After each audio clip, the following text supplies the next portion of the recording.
GCSE Warfare 3 times, short revision clips. We're now on to recruitment and training during the early modern period of warfare, 1500 to 1700.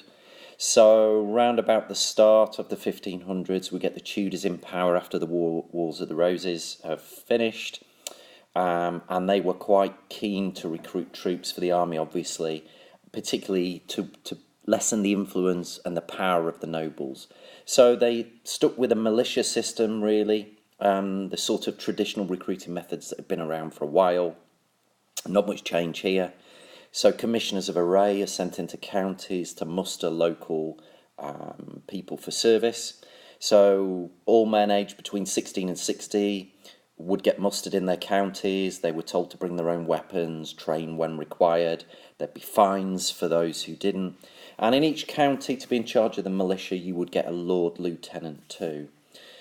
But it's the arrival of new weapon technology. The matchlock musket comes along. And also, as we get into the 1570s, there's fear of an invasion from Spain as well.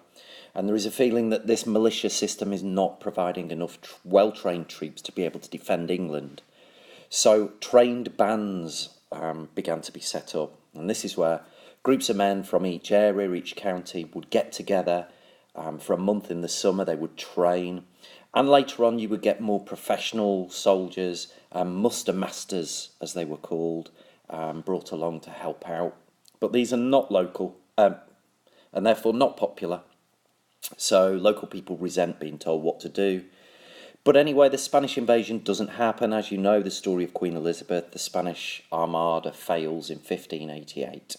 And so that initial potential crisis sort of dissipates. The big significant change, however, is the creation of a permanent, professional and better trained standing army. And this doesn't take place until the 1640s, when you get to the English civil wars between Parliament and the monarchy. And obviously for this war, more men were needed, so you get both sides resorting to conscription to supply their armies with troops.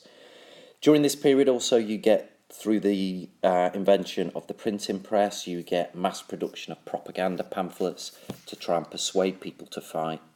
But the most significant change of all in recruitment was, of course, the establishment of that new national professional standing army under the leadership of Oliver Cromwell MP. And this is the new model army, which saw separate local parliamentary armies coming together to form a big national army of about 22,000 men. In the past, you've had incompetent military leaders who'd commanded simply because of who they were, because of their social status. They were removed and they were replaced by men like Cromwell, who had some military skill, perhaps some experience as well. Training was given greater emphasis here. It was drill training, which means repetitive training to make sure you get things perfect, so that you could use muskets and pike in mobile square formations better than there had ever been before. Soldiers were not only well drilled, they were well disciplined. Rules were strictly enforced. Troops were paid a reasonable wage, and they were given a standard uniform for the first time. And it is this new model army which is the factor in Parliament defeating the Royalists during the English Civil Wars. The Battle of Naseby in 1645 is the turning point in this, and it does herald the establishment of England, Britain having a professional, permanent, well-trained, disciplined national army for the first time in its history, and of course that is still the case to this day.